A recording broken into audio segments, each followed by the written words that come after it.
Stage 1, pressing for flight. Launch reactor on countdown 1. We are go for launch. Yes, sir. Reading you loud and clear. Clear. The clock has started. The clock has started. 5, 4, 3, 2, 1. Liftoff. We have a liftoff.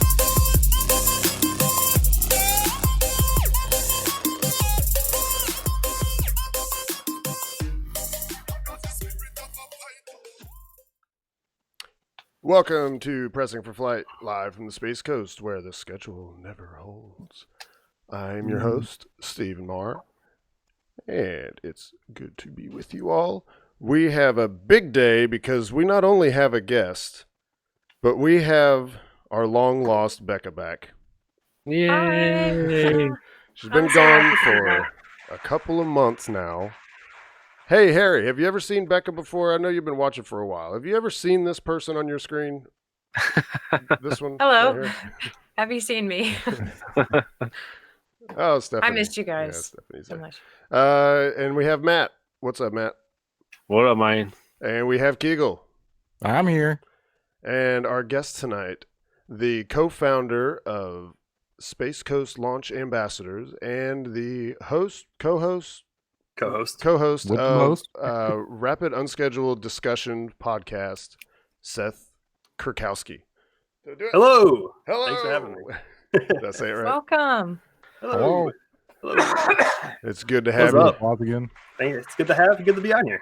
Yeah. So you guys started your show, I guess, like just a few weeks or like a month ago now, right? A month ago, we just recorded episode 4 the other day. Sweet. Okay. Yeah. And I guess I've only seen 2 of them then because I didn't know you had your 4th one out. Yeah, we've had some technical problems, and I think I uploaded episode 3 and 4 on the same day, for podcast wise. So. Well, we know about technical problems. That was only the second time I've ever got that intro part right. Getting the hang of it. So yeah, and your co-host is Daryl Sauce. Daryl Sauce from New Orleans. Oh, he's from New Orleans? Yeah, he is, and he chases rockets all he went to Wallops. He's been to Florida a bunch. And where are you? You're Fort Lauderdale, right? Near Fort Lauderdale. Okay, so yes. you actually have to drive up for these 2.5 hours. I was born in Fort Lauderdale. Oh, It's a really? great place. Yep. It's a great place. But you do it quite a bit, right? Like I feel like I've seen you up here quite a bit. Yeah, It's- there are some great. It's an addiction. I've done some crazy things sometimes. I've left work, driven right up for a launch, had the launch, and driven right back and gotten right back in time for me to take like an hour nap, a shower, and then right back to work. Yeah. All with no cruise control. Nope. With no cruise control in my car either. Unbelievable. Before the show, we were talking about Seth's plight of having to drive these long distances with no cruise control. You said you did it once up to like Wisconsin or something? Yep. When I graduated from college, I went to college in Orlando. I'm from Milwaukee, Wisconsin originally. That's where I grew up. Okay. And so I moved back home, and I had to drive it up. Oh. So, Yeah, I once drove a Ford Ranger from East Tennessee to Montana with the same thing. No cruise control. In fact, I got pulled over. I was clocked by a plane, which they do in Iowa.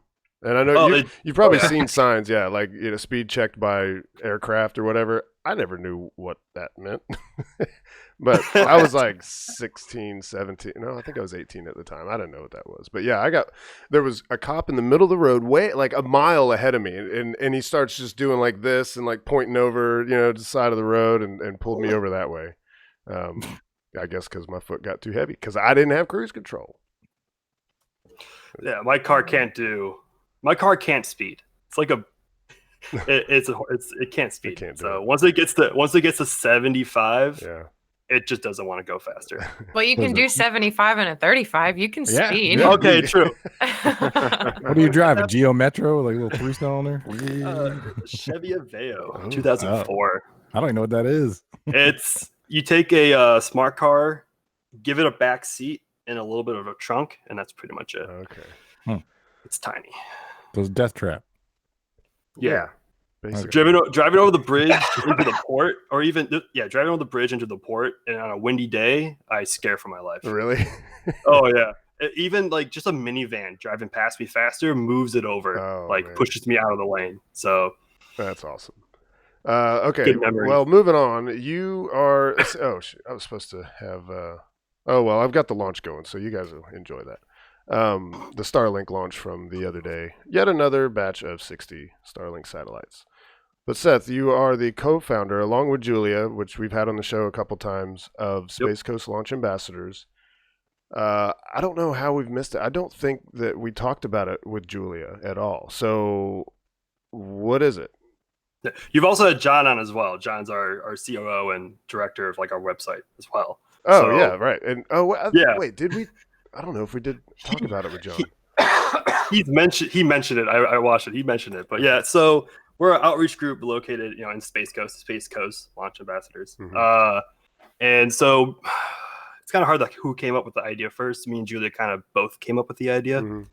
And basically, I mean, I was going to launches for a while before we came up with this. And especially at night launches, you see all these people out there with their phones, Mhm. and they're gonna record it, and then you can watch it simultaneously. Every single person, as the launch goes on, rotates like to the actual pad because they're all looking at the VAB. Oh, Like every time I go, they're all looking at the VAB. like the So I rockets started- just come firing out of the roof of the VAB. yeah, something completely different. Or at night, whatever the most has the most the light. most lights. Yeah. They're Yep. like, oh, that's got to be it. And SpaceX is so hard because they don't have the big xenon lights like the other people do. And so yeah, I've started going around talking to people like, hey, it's over there. This is the mission, whatnot, and that's kind of pretty much what we do. Yeah. But we're planning on expanding out throughout the entire Space Coast. We have oh gosh, I don't know how many members we have now who are helping us out. Either There's a lot.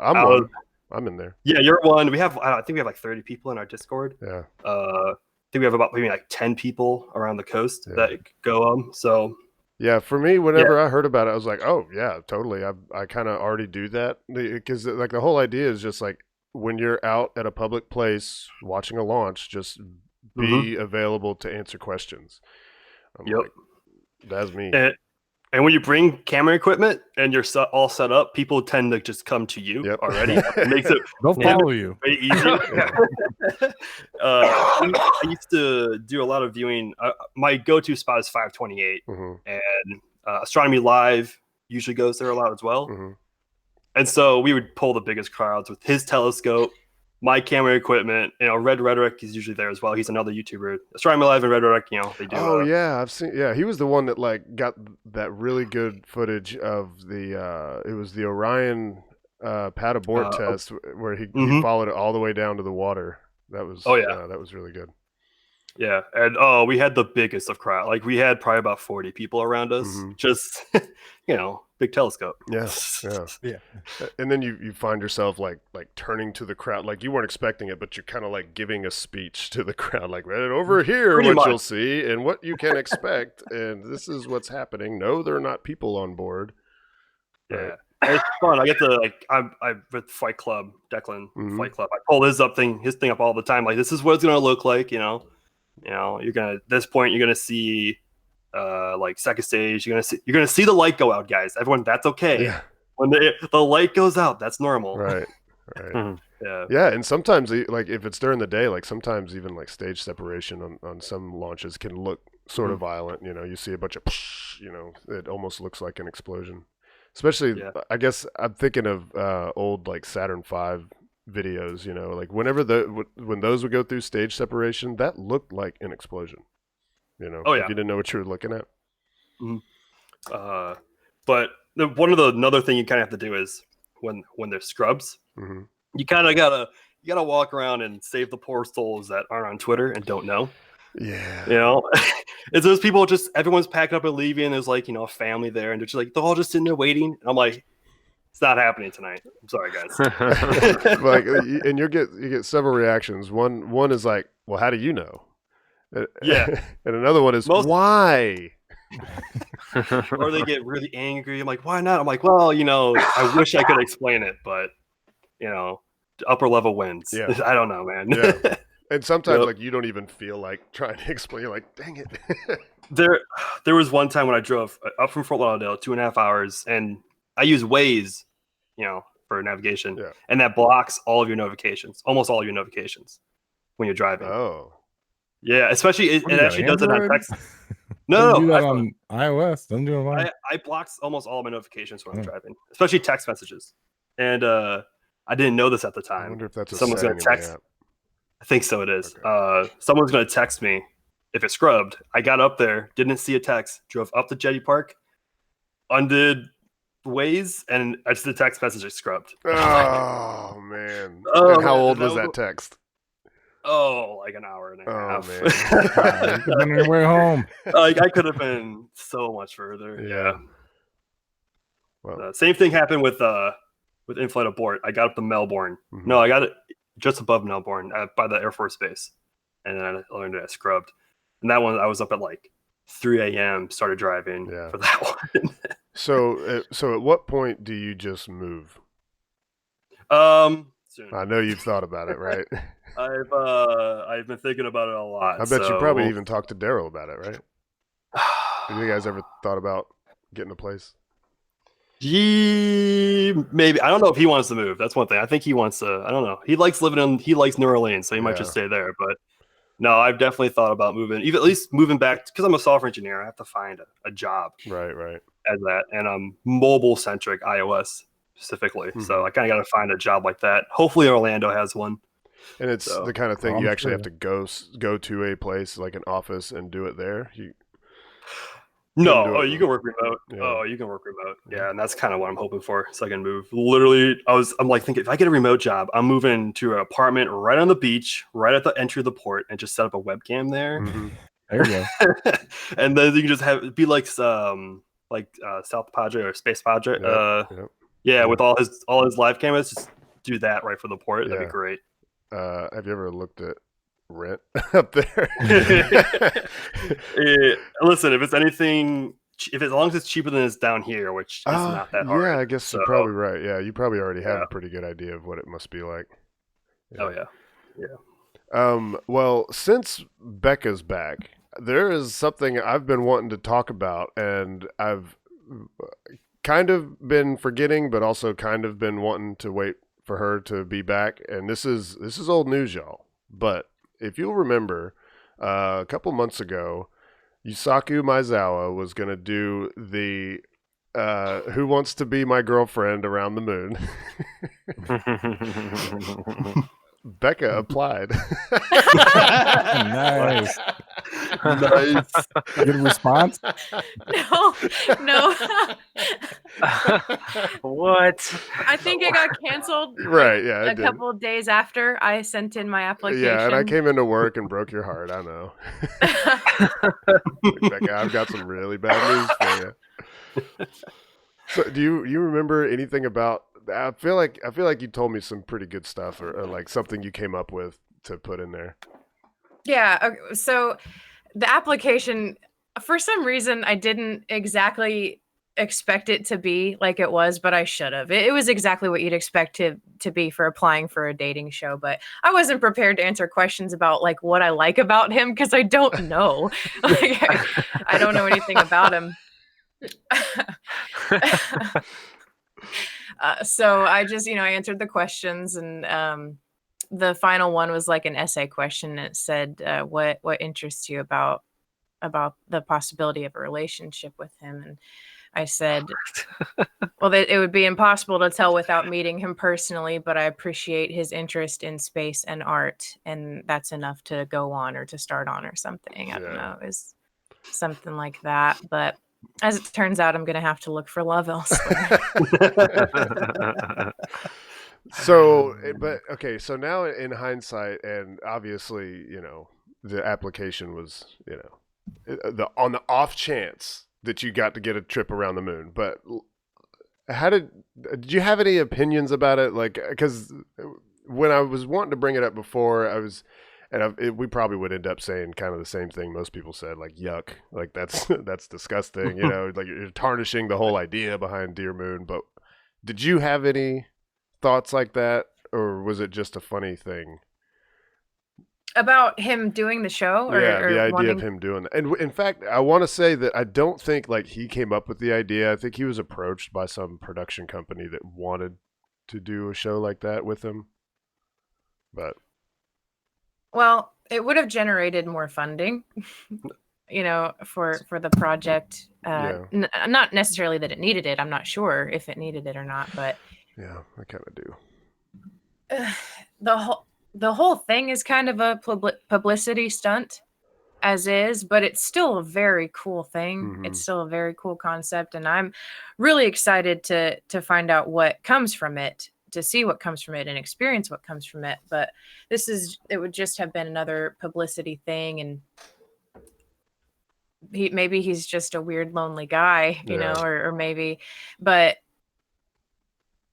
it maybe would have been interesting TV. I don't Yeah. know. And it would be interesting to see the kinds of women that were interested in it, Mhm. Yeah.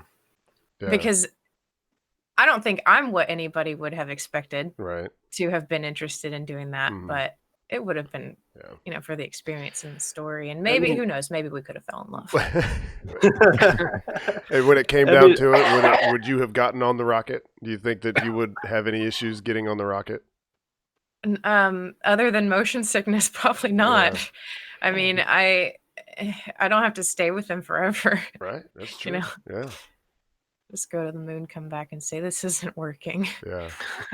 What were you gonna say? You probably have Seth? to sign, huh? Huh? Oh, sorry, go ahead. What were you gonna say, Seth? I think you. Oh, I mean, talking about like on the outreach side of it. Imagine that show. I mean, that show would have blown up, here in the States and Europe and Japan, whatever. Yeah, we love our But dating like, shows. imagine, yeah, we all love dating shows. Imagine the outreach of like how much that could have pulled from people like to get interested into like the moon and space again, which would have been a plus. I mean, I don't know if it's that big of a pro versus the Well, cons. I mean, but, it's cool.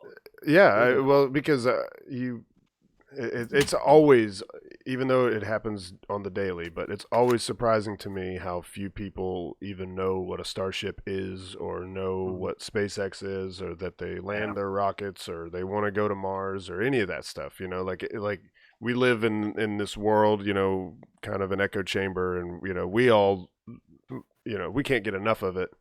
But the majority of the people out there have no idea. So, in that aspect, I guess it probably would have been good for that to get the word out, and maybe then, Starship would be trending or something, Yeah. Yeah. Starship love. Yeah. Yeah, Depends when the it blows would have up. Starship of love. possibly generated a lot bigger audience for something that needs it.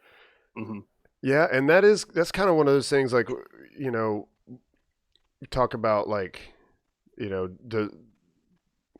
okay, so there was discussion, and there's really no other reason other than just like there's a bunch of Starlink launches come up, and I've been like, man, I hope that we don't get to the point where there's like so many launches that they stop doing remotes and stuff, and then Mhm. somebody chimed in like, yeah, well, it's not like they need the publicity, but in a way they kind of do, because the more people just in general, the more the general public is interested in space, the more legislation tends to lean towards it. And then, like, NASA might get some more money, or like, they might fund big projects that, SpaceX or ULA or Blue Origin or anybody can kind of throw in on, And so even though like SpaceX, we feel like is a household name, I don't think they're anywhere near the point where they don't need that free publicity.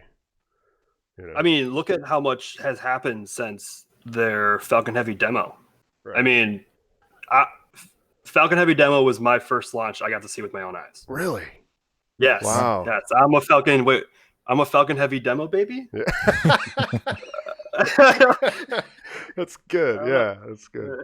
Well, to be fair, that was only like a year and a couple days after I'd moved here and seen one for the first time for me.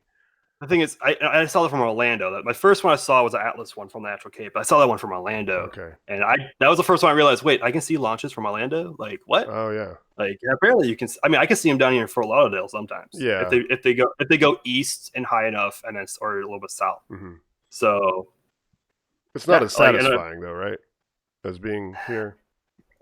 yeah, no, not even close. Yeah. Like, not even close. Yeah. Why do you drive 2.5 hours every time? Yeah, if it was as good as it was down here as up there, I wouldn't be driving 2.5 hours. Yeah, I don't remember.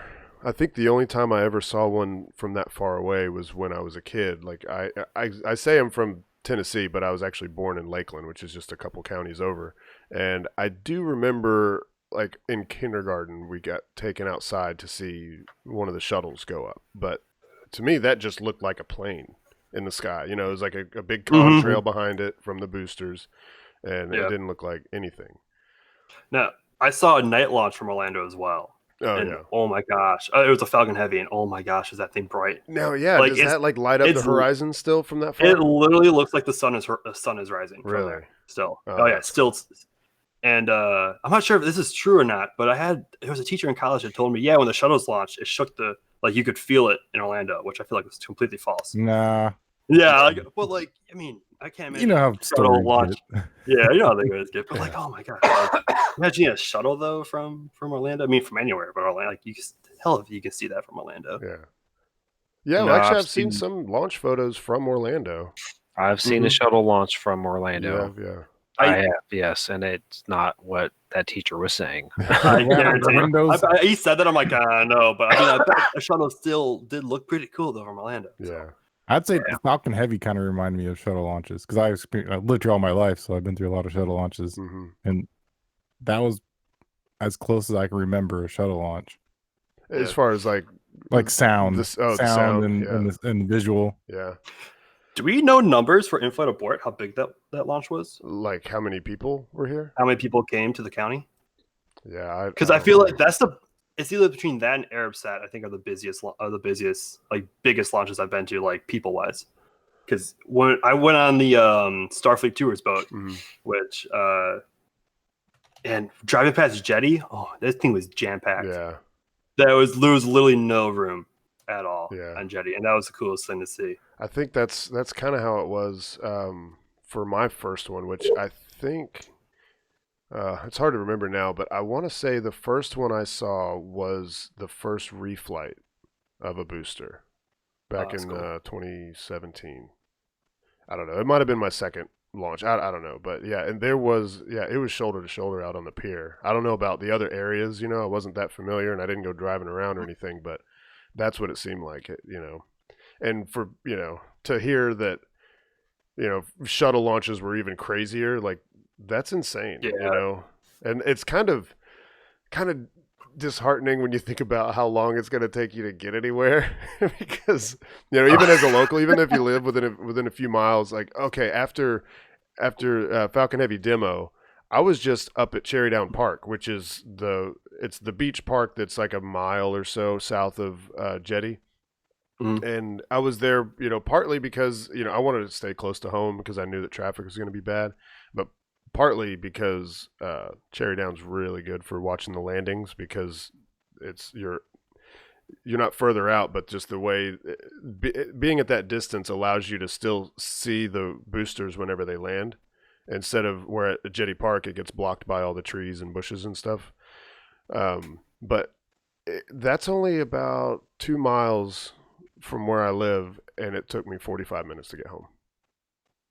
Oh my gosh. Yeah. Oof. Yeah. 528 is crazy. It's absolutely because you have everyone from the port coming from there, and then you have everyone that's on 528. Yeah, everyone leaves at one time. And actually, it's like, and when people ask us where the launch from, we usually like 528 is not for the faint of heart. Like that is like because you're getting off of a busy highway and then hopping back on a busy highway with no on ramps. Yeah. So, and you say you do that a lot. Like that's one of your favorite spots. Oh, it's my favorite spot. You can see the launch pad clear as day. What stretch, like, is it like between Cape Canaveral and like the first chunk of Merritt Island, or like between Merritt Island and Cocoa? Where are you talking it's about? like right before the last bridge, before 528 turns into Astronaut Boulevard, pretty much. I think okay. Yeah, it's that last bridge right by the locks. Locks. I forgot. I always forget the locks are there. They've ruined so many of my photos, but yeah, the locks are there. Okay, yeah, I see. I've got. There's 2 points on Google Map that say rocket launch viewing. Okay, yeah. And one of those, the one that's further west. Okay. One of the I can't remember who it was. One of the members of SCLA actually added that onto the Google map. Oh, which is great. really? It's just funny. Okay. Yeah, I can't remember who it was, but someone Was it did. Cars Park you're talking about? No, 528, which Here, is I'll the show highway you. east of 528. here I'll into share the the port. screen. I'll show you. Yeah, it's actually it's not safe normally to get off of the onto the on ramp normally, but when it's jam packed bumper to bumper, it's pretty safe Yeah. because no one's moving. You can just kind of like force your way in, Right. and that's the point where you want to like get off. Yeah. Well, and then 401 used to be good, but now you can't park on the side of the road anymore. Yeah, you have to go with like the Air Force kind of runs it, I believe. Yeah, they do. Whenever we tell people to go to 401, which like have a plan B, like because you can come there one day and then SpaceX has it all booked, or you can come one day and the Air Force just says no, you can't park there. And Oh, stuff really? like that, so. Oh, I didn't realize that. I don't know exactly because like it's just we've heard so many different things about it. So Yeah, I have heard that sometimes it's for VIP, but I've never heard of anybody actually going to watch from there and then getting turned away, like other than because it's packed. Let's see. Oh yeah, I just wanted to show this video because it's really neat. It's this full duration test fire of the Falcon 9 that will launch the next GPS-3 mission. Yeah, so for anyone that doesn't know, I believe this would call for a horse if it was called for, but you may not have known that it was time for a horse on this one. That's for Bekah. You're like, what are you talking about? I hope everyone knew that. You're like tilting your head like like a puppy. That's what I'm famous for. What? Yeah. So Bekah has this horse that anytime she wants to ask a question, the horse will get our attention. But she maybe didn't know that there was a question here. But if anybody doesn't know, every new booster for a Falcon 9 runs through McGregor and does a full duration static fire test, which means they hold it down and they fire it for the entire time that it would run for any given mission. And that just kind of just the final checkout before they actually ship it to the Cape or back to Vandenberg sometimes, which hasn't happened in a while. When was the last Vandenberg launch? Oh, so long ago. It's been a while. I mean, even for ULA and for SpaceX, it's been a long time. I feel bad for those guys over there. Did they have a launch at all from last? Oh no, they did. They did have a few. Okay, so remember they had that one that rised out of the clouds, which looked really cool. Oh yeah. But when was the last time we saw a video of a static fire? Because I feel like time. I haven't. It used to be like a big deal when they do a static fire, and now it's like, yeah, okay. And then they also used to take the landed boosters and take them back over there and refire them. You know, back when they were still trying to make sure that they'd still be good to go for another flight. Now they just park them in the back of their hangar. It's true. And the Cape. It's true. Oh yeah, I've driven past them several times on tours. Yeah, just like there was 3 of them last time on the State of NASA social. Right. We drove past, and there was like 3 of them just parked. Just parked outside. Yep. Yeah, it's kind of weird. I mean, at least two of them are Block 4 or earlier because they have the white interstage. But I think was it Matt? Was it you that was telling me that you definitely saw a black interstage back there? And so there's at least one Block 5 back there. Well, some of them they have the top parts are covered up. They have like tarps around them. Yeah. Oh, okay. Yeah, so it's kind of hard to see, but on one you could see the black. Right. Clearly see the black.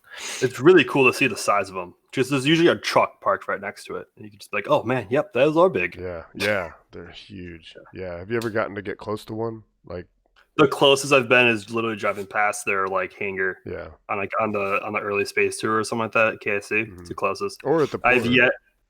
I've yet to see a booster come in the port. Oh. I was there for in-flight abort, which was probably the longest weekend of my life. Gosh, but like, because I was there from Saturday morning to Sunday at like 8:00. Yeah. And I still had to drive home 2.5 hours to return my car. Oh man. Yeah, that was so. Yeah, it was a rough couple of days. Well, because those were such long windows, and it was like, are they going to go? Are they not going to? But okay, so next I wanted to bring up this announcement from Space Adventures, which I think is totally awesome, a step in the right direction. None of us will ever be able to afford this, but they have announced that Space Adventures is a company, and they have partnered with SpaceX to book flights on the Crew Dragon outside of their services for NASA. So obviously, we all know that SpaceX is about to start launching astronauts for NASA, and part of the pitch, whenever you hear Jim Bridenstine talk about it, is we're gonna get it certified and start flying astronauts, but they're hoping that there will be more business for Boeing and SpaceX so that they can fly private astronauts. And I don't know how many people there are in the world. Like, there's got to be like a Venn diagram of people with enough money and people that are interested. How many want to go to space and can afford it? And then there's another one with people who are interested but want to sell their kidney to do it. Yeah, well, there's probably a lot more of those.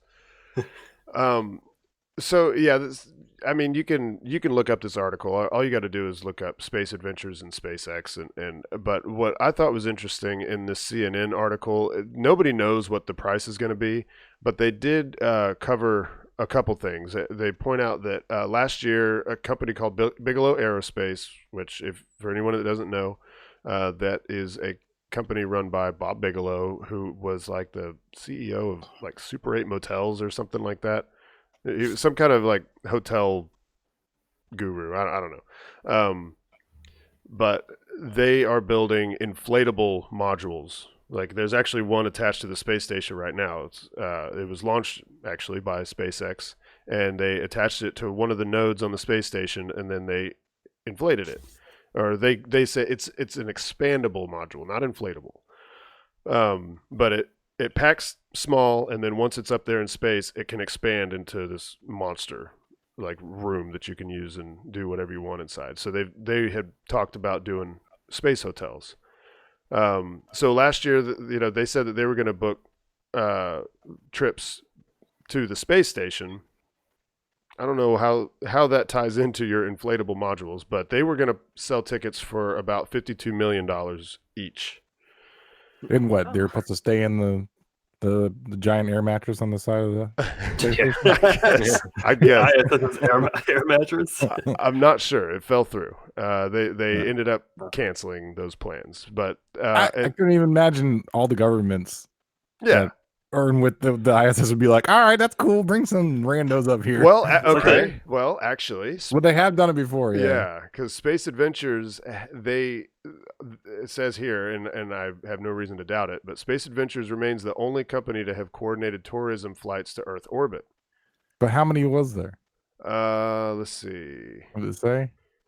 I want to say it's been like 8, like 8 people. But I'm not seeing it right here. I don't even remember if it was in this article that I got that from. But the price that they were charging was about $20 million each, which seems kind of crazy. Maybe they're only up there for a couple days. Maybe what it is, maybe they come back on another.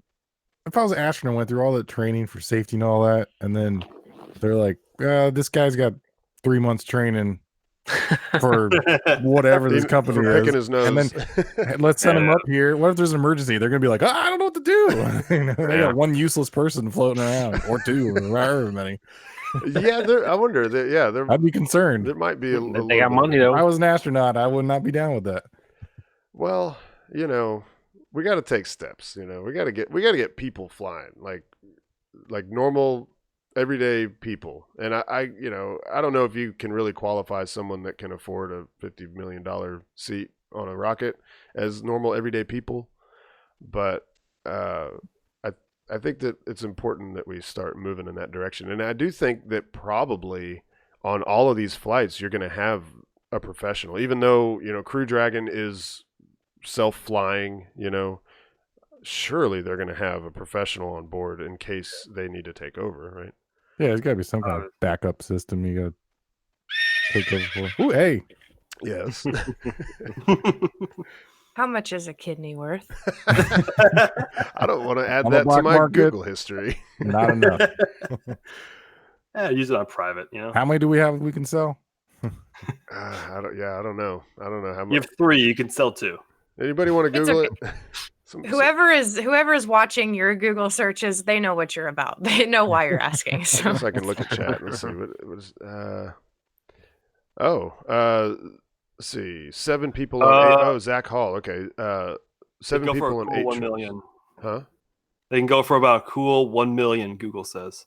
Well, I I have to got sell two. 52 kidneys to go. No. $1 million on the black market. Oh, black market. Yeah. Usually, they said you can probably about 262,000. Yeah, reasonable. Yeah, I like how that's the top answer in Google. I like that Google actually has that. Yeah, but that's is that awesome. the price they're selling to the person putting the kidney in, but not the person that got the kidney taken out? There you go. Oh. They give that guy like $50 and a 6-pack of beers. Like, on your way. See, Zach Hall said that apparently NASA refused to train the first guy the first time in 2001. So They did. So that was like their first customer. Surely he got his money back, or she. Yeah, right. Was that the first customer? Or was that the first private? I don't know. That's just a comment from Zach Hall, who actually I met at the social. He was at the social we went to, Kegel. I don't remember if that was, but I remember they've had private astronauts before. So last year's Yuri's Night, they had one of them. Oh, really? So, yeah. The astronaut, he was a game designer or something. I don't remember exactly. Garrison. Yeah. So, Richard Garrison. It's not the first time they've had the astronauts has had to deal with private astronauts. So maybe it might be fine. Yeah, his dad was one of the Skylab astronauts. That's right. Okay, Yep. Kyle. Who just passed away. Kyle's got the info for us. The biggest ticket organ you can legally sell in the U.S. is your heart. Yeah. They're going. Sorry, I guess I didn't read the entire thing. Oh, this is the same thing you got. They're going for a cool 1 million. Legally sell? I think that's what Doubt it. I'm pretty sure that's illegal in the United States. Livers come in second, worth about $500,000, and kidneys about $250,000. I've got a passport. Wow, apparently I did not read that. I just saw numbers. Legally sell? I don't know about the legally part. Might be legally hospitals, like legit, but it's probably come from people that are deceased. But who's getting the $1 million if you're donating your heurt? Probably whoever's harvesting it and selling it to the hospital. Just walk into the hospital. I would like to sell one heart, please. Like, how do you even Put one of those do pig it? hearts in me. No, you got to do the much is liver. You have to do the liver because the liver grows back. Oh, Julia. So you could keep doing it over and over. You just keep doing your liver over. I think you can sell up to maybe 60% of your liver or something like that. You get done. So your liver's like a lizard's tail? Oh. Pretty much, yeah. It's the definition of Florida's liver. Yes. It's called just call the geckos here. Florida's liver. Sorry, Julie. Yes, Garrett. Garrett? Yes, Is it Garrett? Garrett. Yeah. Garrett? Okay. His dad, Richard's dad, was part of Skylab 3. Oh, okay. Yeah, and he just recently passed away. So, yes, Garrett is the last name. Richard Garrett. He was at Yuri's Night last year, and this year we get. Who do we get? Who's going to Yuri's Night this year? I'm going. I've already got my ticket. Going. Yeah, I got my ticket as well. Who's our astronaut? Who's our astronaut? I'm waiting for somebody else to answer. Oh, what was his name? I heard he's very eccentric. Or Rusty something. Musgrave. Musgrave. Musgrave. Wait, Yep. Story Rusty. Musgrave. Story. Yes. Sorry. Story Musgrave? Yeah. Story's going to be there this year. Yeah. He is awesome.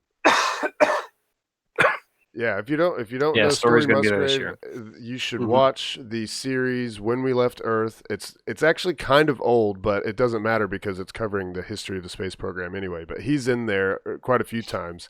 I just love the way he talks, like the way he talks about all that stuff back then. It's just, he explains things very well. He seems to have a passion for it, and yeah, I like some Story Musgrave. Like he's right up there with like John Young. Just hearing him talk is it's great.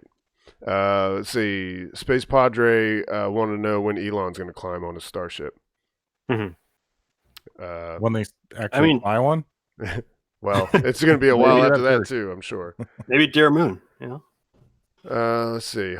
Well, okay, yeah. Chat's getting away from me. I wanted to also talk a little bit about, I don't know how much insight we're going to have about this, but William Gerstenmaier now works for SpaceX.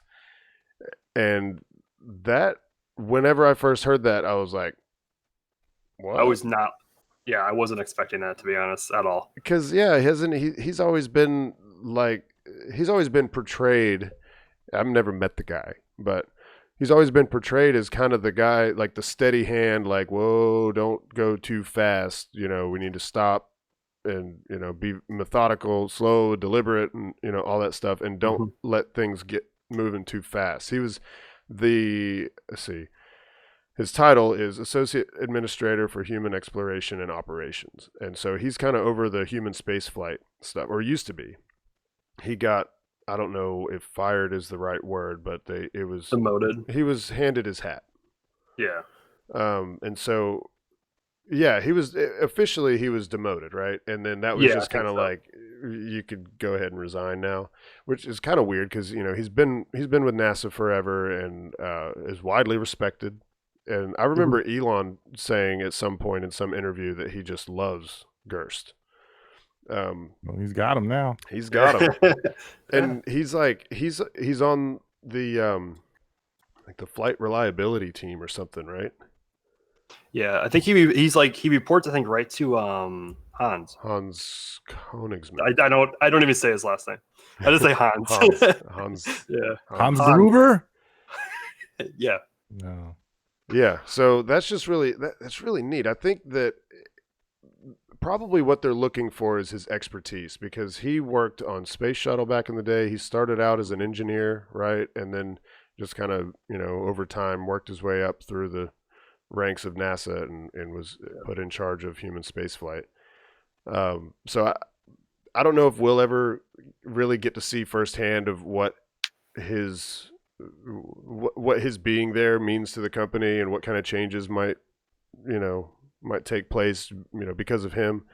I think it's just going to be kind of one of those, he's there as like a consultant, Yeah. like when they're not sure what to do with something, or they're not sure what direction to go for something, and he's going to be there and be able to offer all of his experience. It would be great to see him back in the press conferences, though. Wouldn't it?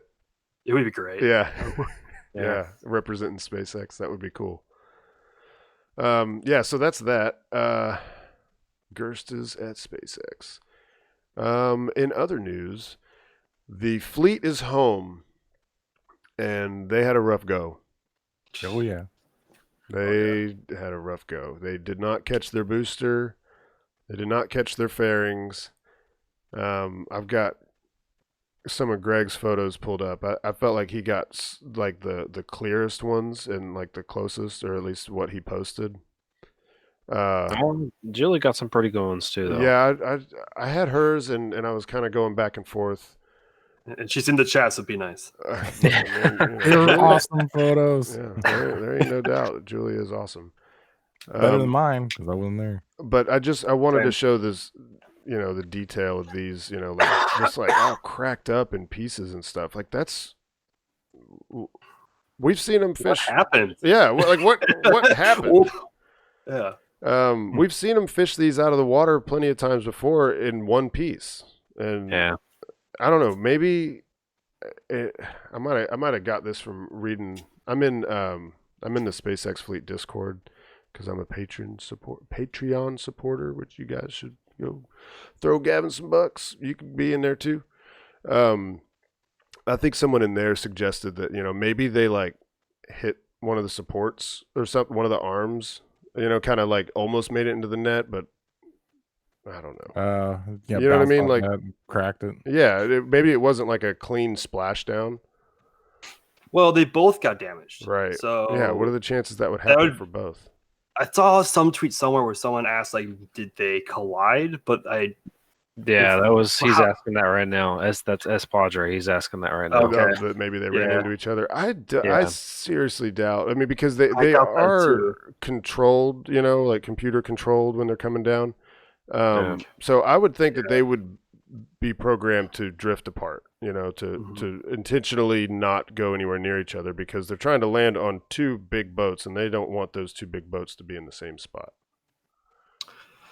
So maybe it was just a freak coincidence that they both accidentally got damaged. It looks like the one who got bigger, maybe that one got hit the water too hard, and one just accidentally hit the side of the boat or something. Maybe it's just a freak. Because I mean, logically, I can't think of an explanation, but that's the reason why I don't work at SpaceX. So I wonder if there's going to be a point where the launch cadence has to slow down because they're waiting on new fairings.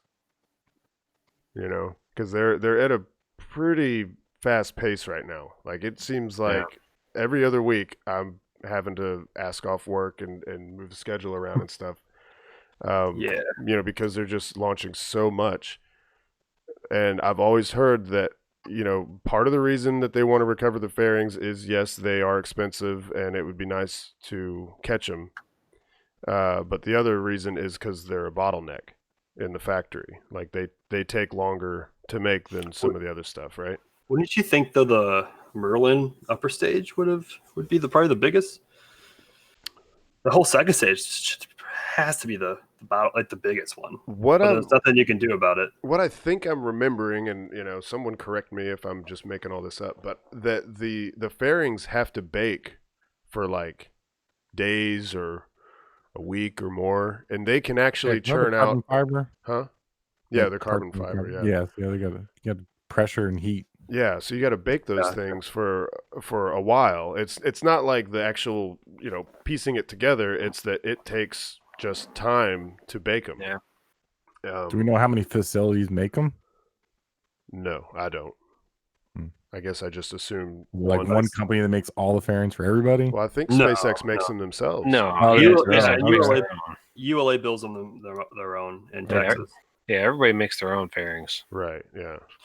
Unless there's some secret supplier somewhere that just rules the world of fairing parts. Yeah. So I don't know, man. Every time they miss these fairing catches, I'm just getting more and more nervous that they're going to have to completely rethink the fairing recovery, because they're so subject to the drifting winds as they're coming down, like whereas a booster is big and heavy and it's not going to be drifting one way or the other too much, so it kind of, I don't know, makes me nervous. I want this method to work. I don't want them to have to go back to the drawing board. This is the coolest method. It's an awesome method. Yeah. It's just one you look at where people are just like, wait, what? Yeah, yep, that's what they're doing. It's happening. Yeah. Yep. Yeah, and I love pointing them out to people at the port, like you see those two boats with the big crazy arms and the net, it looks like a fishing boat. That ain't no fishing boat. Like if they're fishing, they're doing it wrong, man. Yeah. If they're fishing, it means they didn't catch the Well, all right. So yeah, fleet's home, no booster, no fairings, and looks like they probably won't even be able to reuse these fairings, even though they got them out of the water. No way.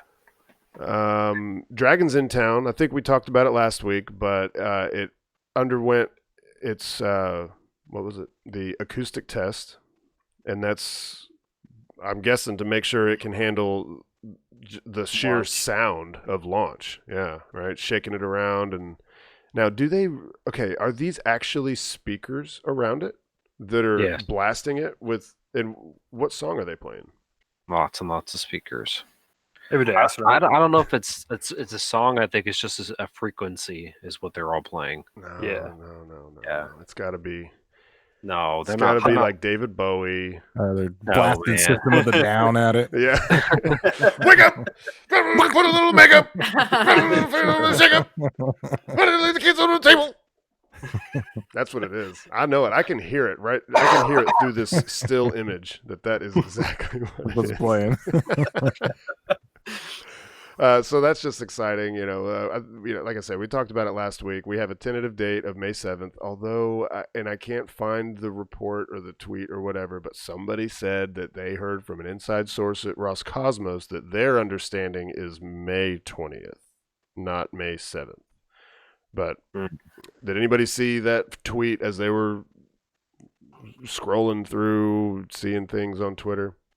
I'm actually just reading Julia's comment here that says ROG actually makes ULA's fairings. Who does?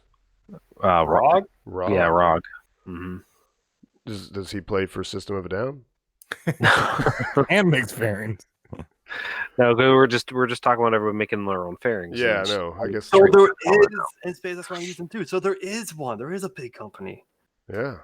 And there you go. I was right to ask that. They don't make SpaceXs though, do they? It says SpaceX wanted to use them. That's what Julia said. Oh, okay. But, I guess I should. But he said, but ITAR. Oh, stupid ITAR. They can't. ITAR gets in the way of everything good. Yes, Daryl. Yes, yes. They blast Wonderwall at it for hours. I like your style. Oh man. Change. All right. Is it trying to make it go to sleep? Whatever, dude. Oh. Whatever. Okay, and I think probably the last thing that we have to discuss, unless anybody thinks of anything else, is Matt went out to the this weather event. So a week or so ago, a week or so ago, the chief of media relations at the Air Force offered all the people that are approved under the Air Force, if they wanted to, they could come out to this weather event. Like they were going to kind of talk about how they predict the weather. They kind of with a focus on these weather balloons that they use. So take it away, Matt. What'd you learn? So basically, these weather balloons are so anytime we are gearing up for a launch, everybody's always eager for the 45th weather report, right? Talking about upper level winds, what the shear is going to be, whether it's what percentage of weather violation, you know what I mean. So that's what these balloons do. So anytime we are getting those reports, it's from these balloons here. You'll see the one that's on the screen now is actually the one that actually has the that little device hanging down is the one that's giving the temperature and all the other readings that we get. That data gets sent to the people down ground, and then of course they end up recovering that later, and they launch it again. We did learn that certain providers like Delta, for instance, anytime that there's a Delta Heavy launch for ULA, they will actually launch these balloons like very frequently. Oh, really? Yes, ULA is one of the ones who they use their services quite a lot for their launches. Do they do weather balloons like every day out there? Or is Yes. it is like Yes. literally whether there's a launch going or not, they do Yeah. weather balloons every day. Okay. They launch them every single day. Are they concerned about the helium shortage? That's why we're trying to get to the moon, man. They have That's why there's no more at the party huge city. tanks out there. 44 Yeah. Space Wing uses all the helium. Right. Yeah, they had a bunch of tanks out there, and they were out there and whatnot. And so the picture you're seeing here is the actual box. It's actually engineered and made by Lockheed Martin, which was pretty cool. Being held by none other than Ken Kramer. Grandma. And it's just a styrofoam box with just the sensors and everything.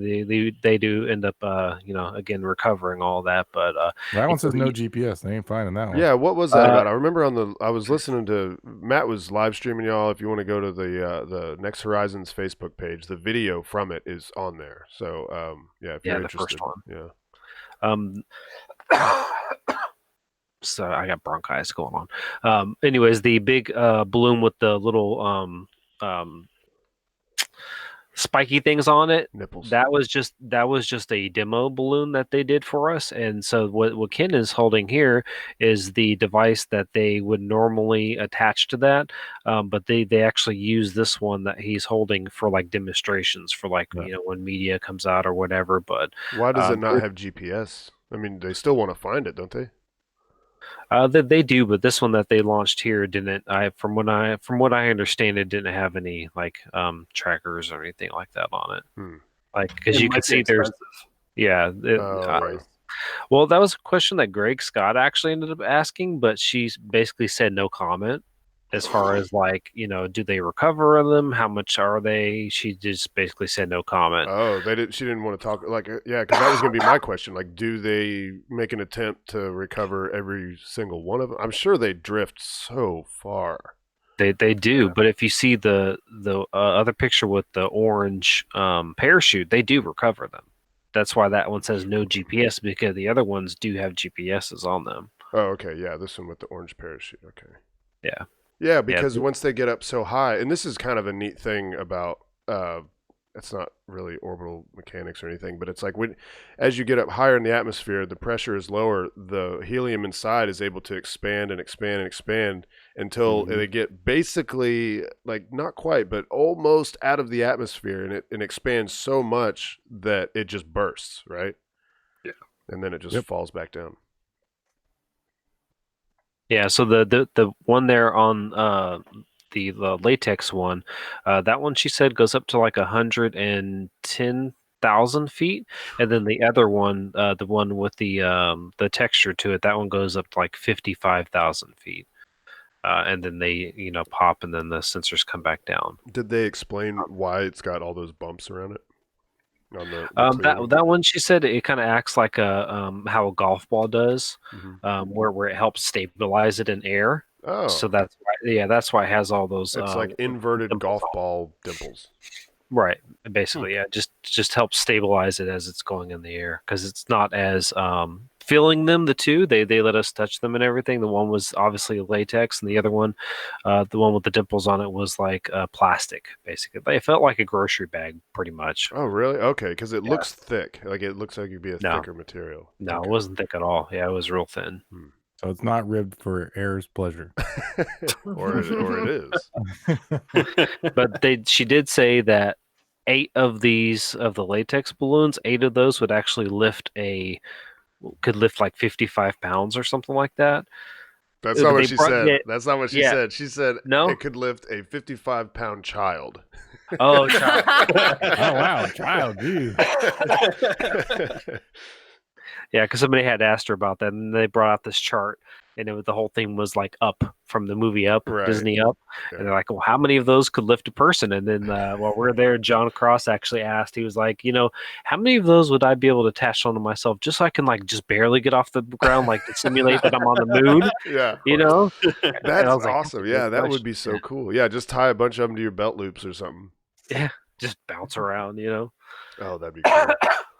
Yeah, it was pretty neat to get the insight as to how we get the data that we do for the launches and stuff that we, are watching when we're putting out our reports, to say, hey, this is what time this launch is going to go off. It's all thanks to them and these, balloon launches that they do.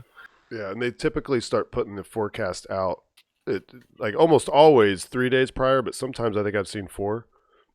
Yeah. 4 days prior to launch. And everybody's always wanting to know, and it doesn't take long. You'd look at that report.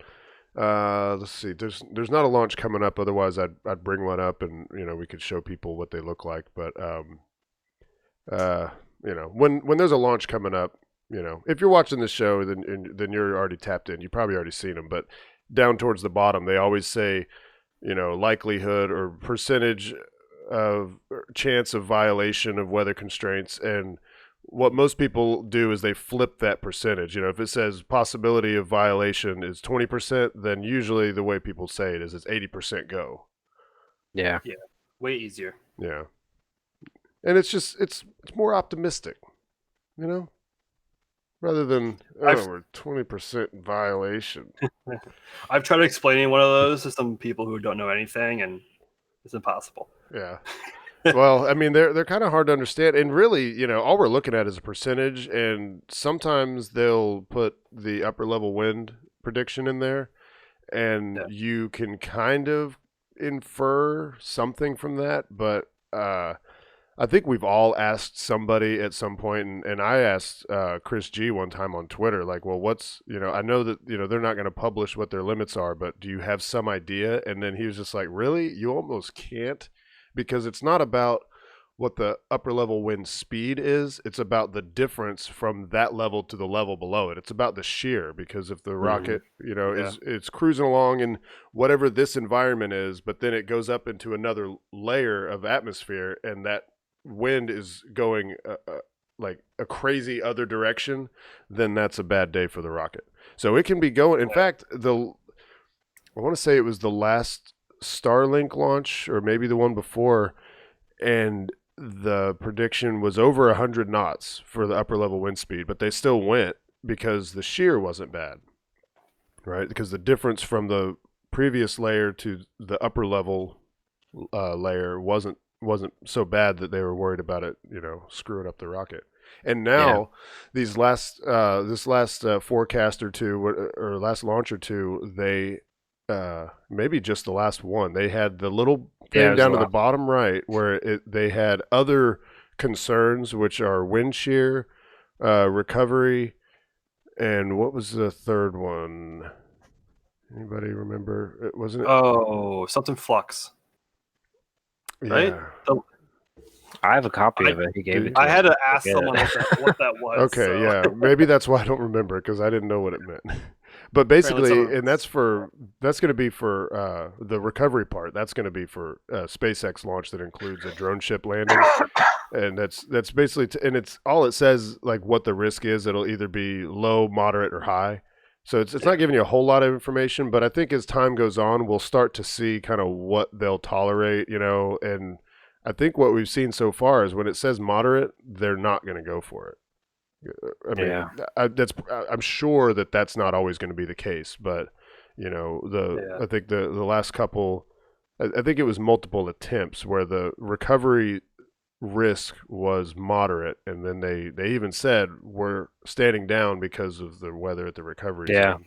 Daryl said it right there, solar. That's one of the things they were talking about today was the solar predictions as well. So they're not only watching, they're not only watching the winds now, they're watching the solar violations as well. Right. Because they're talking about the solar orbiter and all it working with Parker Solar Probe and everything that they're doing. Now here back on Earth, they're looking at the solar predictions as well.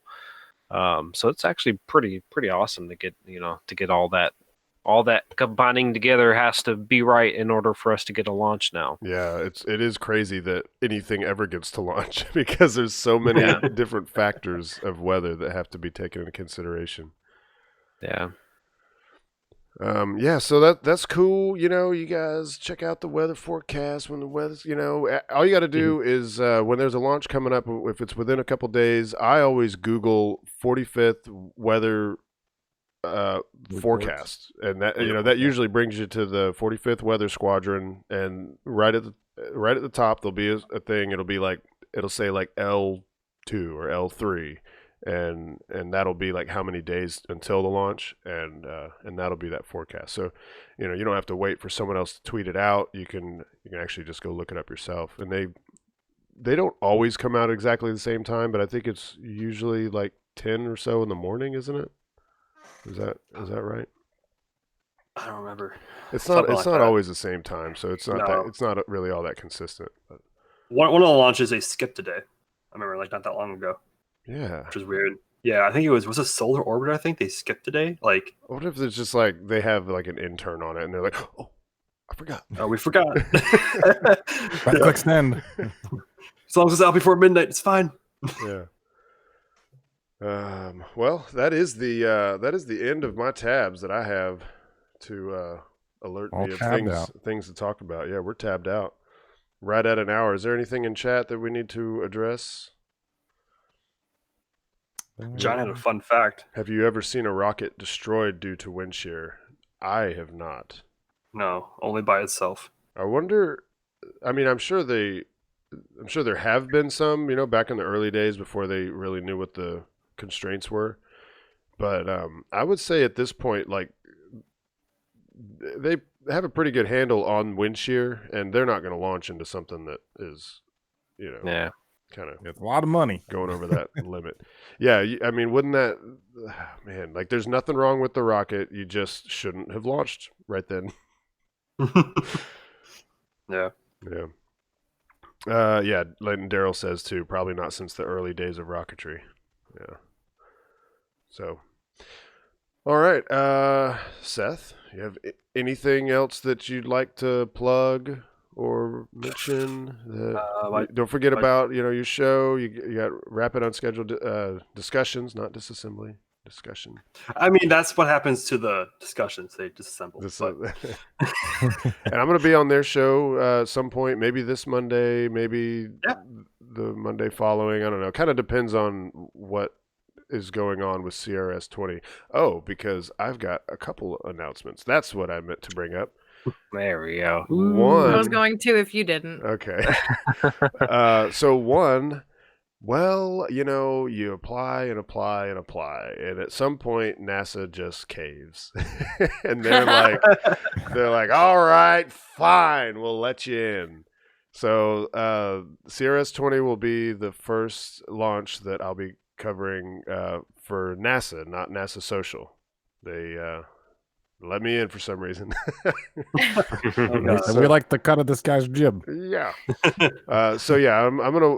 This will actually be the first time I've ever watched from that press site, the one where the countdown clock is right next to the VAB. And it is a night launch, and typically, even for like the Air Force ones where we would go out to like the ITL or something, for night launches, I would usually go off site and try to do an interesting streak shot. But I feel like I just got accepted by NASA. I better go to that press site. Yeah, you gotta check that out. So, thanks, Jeff. So yeah, They probably thought you were John. do what? Yeah, they're like, whoops. I show up. They're like, wait a minute. They Wait, look up we your have a driver license info and they're like, "This guy looks familiar." Let him in. we have a John Van Horn. Not you, not Stephen Martin. No. Oh, we're really sorry about the mix-up, but we're gonna need to ask you to leave. Yeah, so that's cool. And the other thing is, so the chief of media relations for the Air Force decided to do a lottery where anyone that was interested, just let him know by email that you're interested in this thing. And what this thing is he's going to take, it's either 5 or 6 people to this. There's this building out there on the Air Force grounds. And he's going to let you set remotes on the roof of this building, and it overlooks the landing zone because the CRS-20 is going to be a land landing. And my name got chosen out of the hat. Awesome. Nice. So I get to set. I don't know if I'm probably just going to do one camera, because if I get to do remotes for being with NASA, then I want to do that. There's a couple things I'm really wanting to do with remotes, and one of them involves my time lapse slider, which I've done once, but I want to do that more. So I don't know, probably with just one camera. And I've been talking to Eric Kuna about the best way to do it, because I was like, is the sound trigger going to work? Because it's like 2.3 miles away. So so I was. And it was actually John Galla that gave me the idea. He's like, are you going to use a sound trigger for that? And I'm like, well, I was kind of thinking about it. Why? He's like, it might be a little far, So I asked Eric, because I know that he was also picked out of the hat to do it, So I was like, well, what are you doing? Is the sound trigger enough? He's like, it might be, but I'm not going to take that chance. So I've got a timer on the way. It'll be my first time using a timer for a remote. But I'm gonna give it a shot and hopefully end up with something interesting. It'll be. I don't know if any of like the media folks have ever had a chance to set remotes for the landing. I know out at Vandenberg, I know John Krause and some others were able to get pretty, just because the landing pad is so close to the launch pad, so you're able to get both.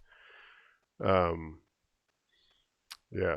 So that's gonna be awesome. I got to get this timer trigger and practice with it, and figure out how to use it and stuff. Do you think you might be able to do a streak from that spot too? Because you're going to be probably facing the launch pad as well. You could probably get both if you do. If you do a timer with a streak, that'd be kind of. It might just be too close. Well, I don't know. The angle would be. You would have to get a super wide angle and get the framing just right. It won't get the whole thing, but you'll probably get launch and landing. Yeah, I've got an 8mm. That's what I shoot my streaks with, is 8mm. So that's pretty wide. But I don't know. It's like it'd be like it's on a crop, yeah. Oh, okay. So it would be tough. And I shot Falcon Heavy launch and landing from Jetty Park, and that entry burn was so high up in the image, because it's like so. It's almost like directly overhead. You feel like it's coming down on top of you, and then at this spot, on top of that building is gonna be even closer. So I don't know. Hold on. So Seth, you said you are an app programmer. You make apps. Yes, and I also do photography as well. I'm so you should make an app that you can connect a trigger to put in the camera, and then people can remotely. I think doesn't MEOP support that? It does. It does, but you got to be within range. The thing is how difficult you're gonna have to have. Oh, I can go on. You have to be so close. Or like, unless you have to be close. Use the internet.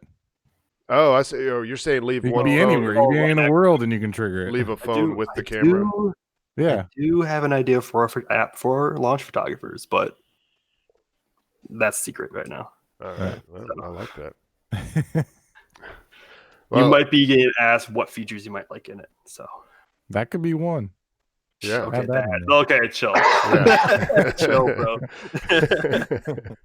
Okay, well that'll be the close of the show. I'm reading the comments. Everybody, thank you for the congrats. I appreciate it.